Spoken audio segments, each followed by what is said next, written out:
नमस्कार दोस्तों। आज की कहानी है, क्या आप सबसे बड़े ज्ञानी हैं। एक राजा अपने आप को बहुत बड़ा ज्ञानी और बुद्धिमान मानता था।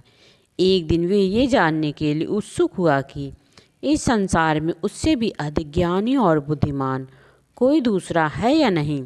यह सोचकर राजा ने अपने मंत्री को आदेश दिया कि वह 1 महीने में इस दुनिया के सबसे बुद्धिमान आदमी को ढूंढकर दरबार में लाए। राजा का आदेश पाकर मंत्री और बुद्धिमान व्यक्ति की खोज में निकल पड़ा। महीना खत्म होने को आ गया, लेकिन उसे ऐसा कोई भी व्यक्ति नहीं मिला। मंत्री निराश होकर एक दिन घर पर बैठा था।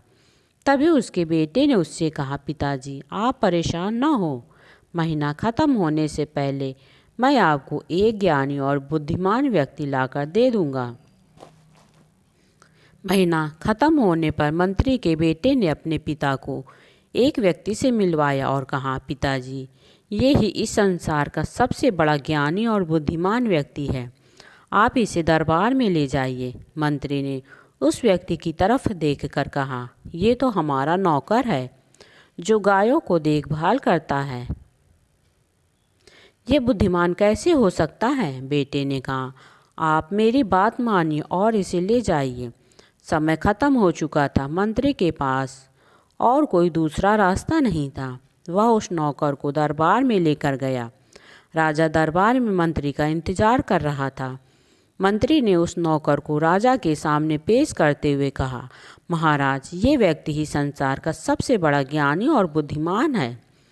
राजा ने उस नौकर को देखकर अपनी एक उंगली ऊपर उठाई। इसके जवाब में उस नौकर ने अपनी 2 उंगली ऊपर उठा दी। इसके बाद राजा ने 3 उंगली ऊपर कर दी। यह देखकर उस नौकर ने सर हिलाया और वहां से भागने लगा। राजा ये देखकर हंसने लगा और उसने मंत्री को एक बुद्धिमान व्यक्ति और ज्ञानी व्यक्ति से मिलाने के लिए बहुत से उपहार दिए। मंत्री को कुछ समझ में नहीं आ रहा था कि यह क्या हो रहा है। अंत में मंत्री ने राजा से पूछ लिया। राजा ने कहा, एक उंगली उठाकर मैंने उससे पूछा, क्या मैं सबसे बड़ा बुद्धिमान हूँ। 2 उंगली उठाकर उसने मुझे याद दिलाया कि भगवान भी तो हैं। फिर मैंने तीसरी उंगली उठाकर पूछा, क्या कोई तीसरा भी है। उसने सर हिलाकर साफ मना कर दिया। मैं सोचता था कि मैं अकेला ही बुद्धिमान हूँ, लेकिन इस व्यक्ति ने मुझे भगवान के अस्तित्व की याद दिलाई। दरबार खत्म होने के बाद सब अपने अपने घर जाने लगे। मंत्री उस नौकर के पास गया और उससे पूछा, राजा उससे इशारे में क्या पूछ रहा था, वो राजा को क्या जवाब दे रहा था। नौकर ने कहा, मालिक मेरे पास सिर्फ 3 गाय हैं। जब आप मुझे दरबार में ले गए तब राजा ने मुझे एक उंगली दिखाई। मुझे लगा राजा मेरी एक गाय खरीदना चाहता है। मैंने सोचा राजा बहुत अमीर है, इसलिए मैंने उन्हें 2 गाय देने की सोची और 2 उंगलियां उठा दी। इसके बाद उन्होंने 3 उंगलियां दिखाई। मुझे लगा कि वे मेरी तीनों गाय खरीदना चाहते हैं। मैंने सोचा ये तो बड़ी नाइंसाफ़ी है, इसलिए मैंने इनकार करके वहाँ से भाग जाना चाहा।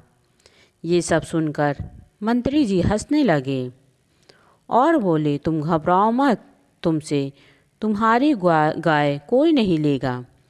दोस्तों, इस स्टोरी में मैं आपको ये समझाना चाहता हूँ कि जो लोग भी ये सोचते हैं कि वे सबसे बड़े ज्ञानी और बुद्धिमान हैं, असलियत में वे सबसे बड़े मूर्ख होते हैं।